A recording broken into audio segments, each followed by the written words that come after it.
Here begins Chapter 9 of Final Fantasy VII Remake, and also the quest for high fives. We'll be cutting back to that expression of Cloud's character in between the fights down this corridor, this damaged highway. There are a couple of things that I want to point out about this area.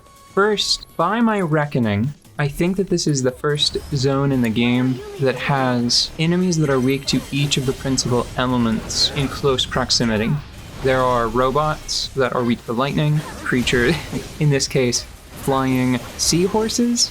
You'll see them. Okay.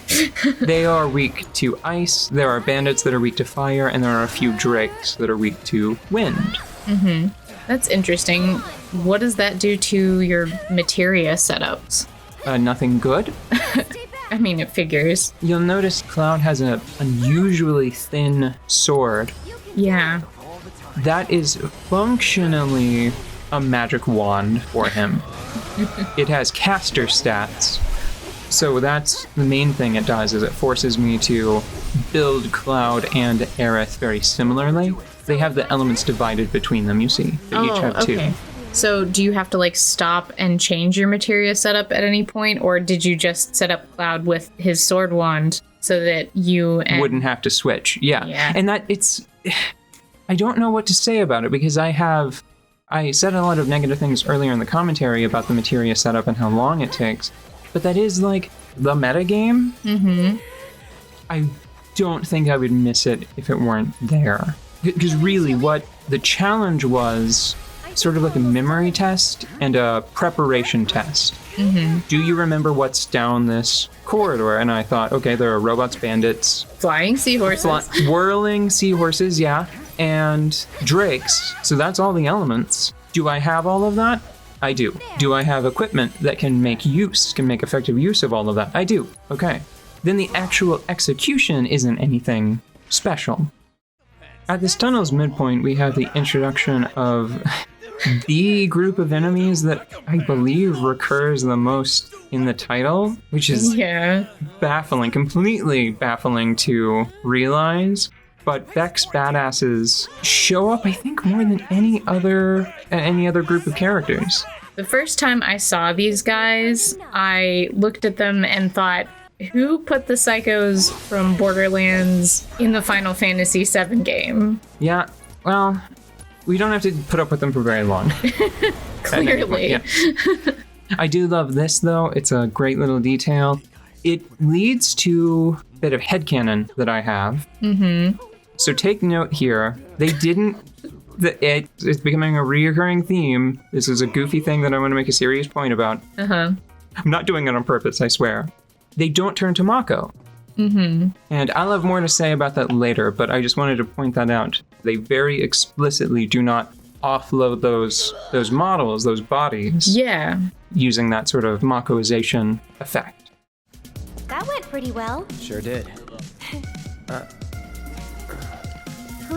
Wait a minute. Did you just... Nope. Oh, so close. Awkward. This is a minigame that you play at a few points through the abandoned highway. Mm-hmm. I wanted to include this one because I was watching the footage back and I realized that even though it doesn't change in hard mode, how I was approaching it changed, because if you see here, I'm trying to do it very efficiently. The smallest number of exchanges, the smallest number of alternating between control of each of the two hands, trying to move the crates the fewest number of times. Mm-hmm. There's just something compelling about trying to achieve things at a high level, even whenever there's no real incentive. Well, I think that it's just you carrying forward the spirit of hard mode. It's like, how can we make this hard mode just a touch harder in the easy places? These hands are pretty cool, but they seem kind of gimmicky to me, even now. I think that in the original game, one of these was in the background. Mm-hmm. I don't know how I feel about them here, because I think in that title it would have felt like a cast-off of something larger, but here it's like this whole functional thing. Yeah. I don't know, but I do think it's a cute use of what was probably just a sort of insubstantial background element before. Now, no time to talk about robot hands, we have to talk about real ones. Ooh.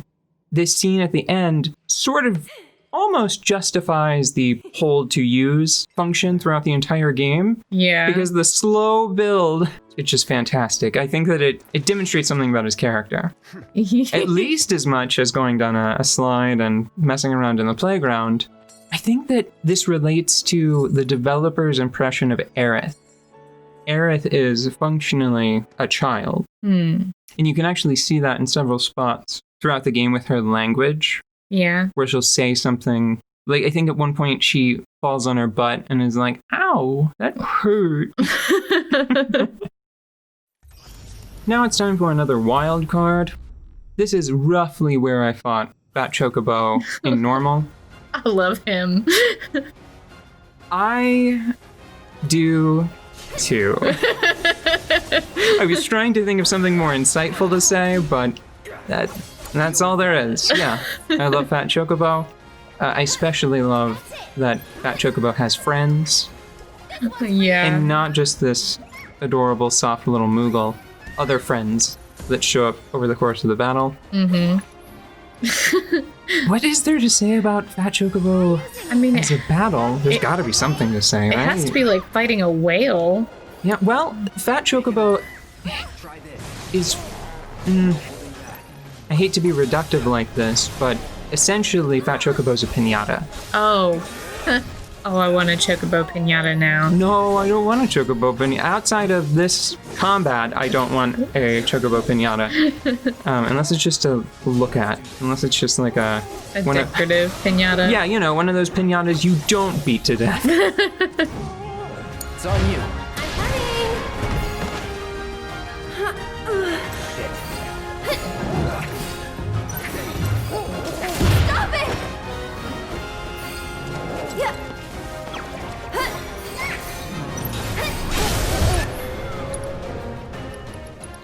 So tons of HP, but overall doesn't put up a lot of fight outside of its sort of inflated HP meter.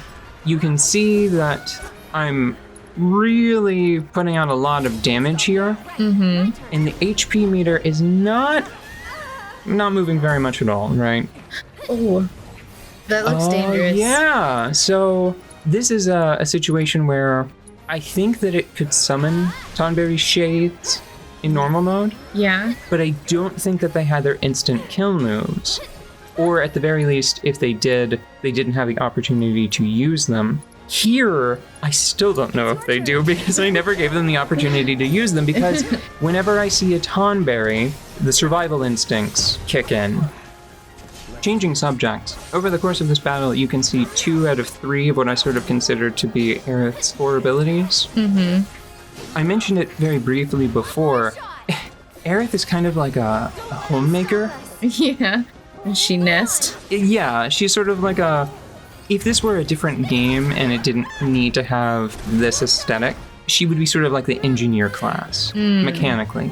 She carves out this little space with her arcane ward, she summons a familiar, and then, depending on the battle, she puts a lustrous shield down. I didn't bother using it in this one. I just wanted to point that out. You'll be able to see the lustrous shield later. Ultimately, I didn't want to go too hard on Fat Chocobo, so I just used Infinity's End, and the battle is complete.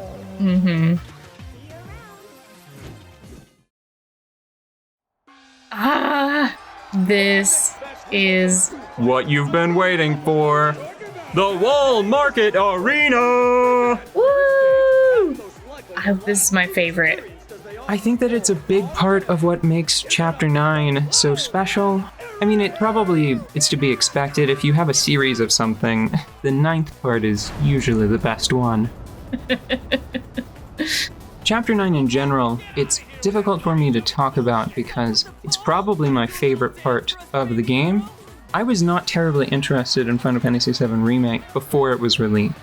I thought that it was sort of unnecessary, maybe even just cynically motivated. I was especially angry whenever I found out that they were going to be dividing it into multiple parts.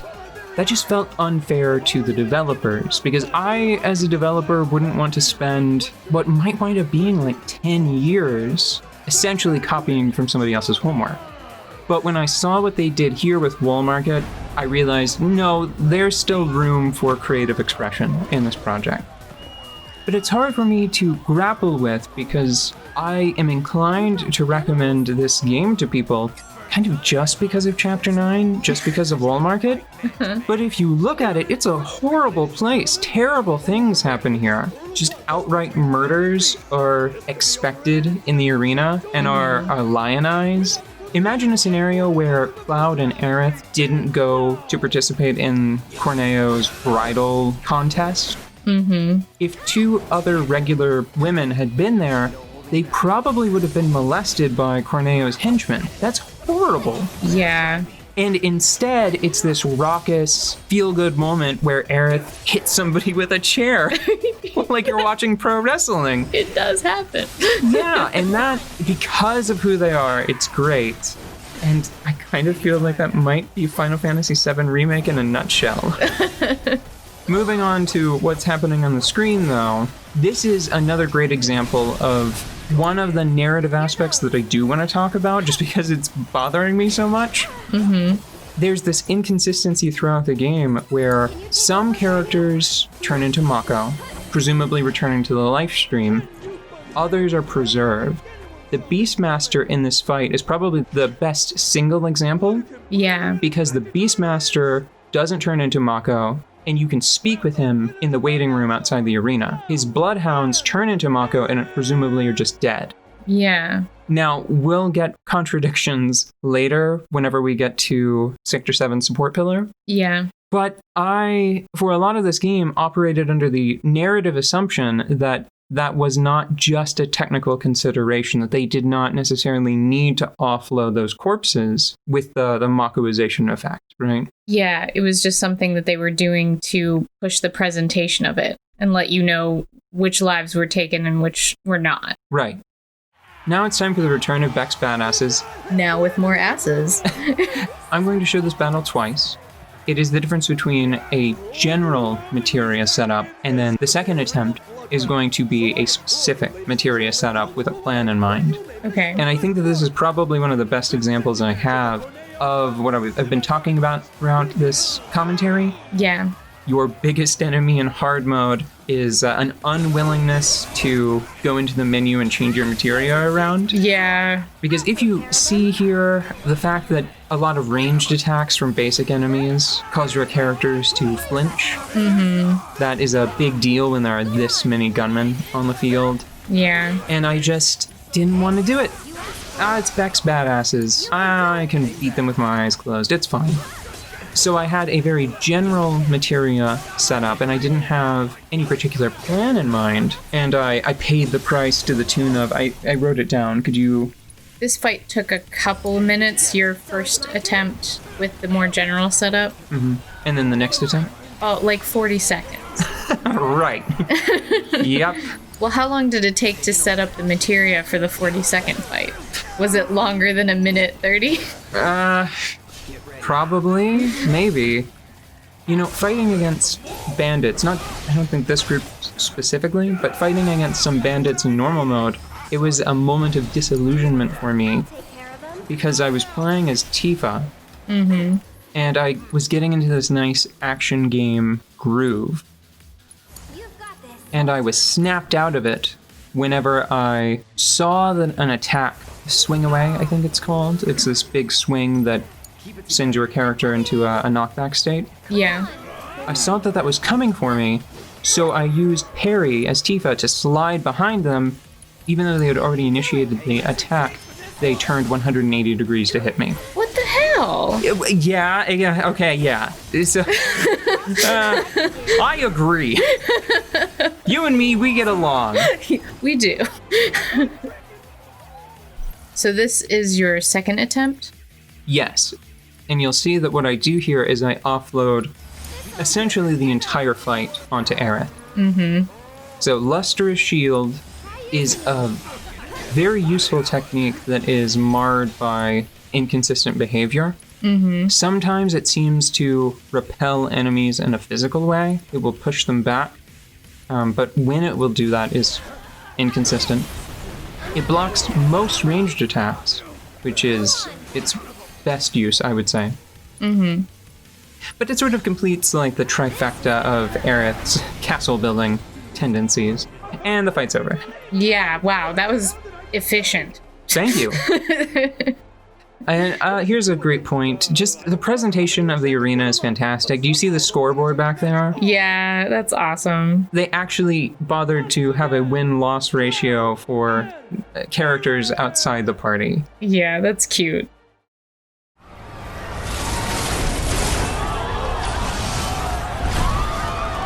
Robots? More like Shinra armor. More like cheating. So the announcer in green, Yeah.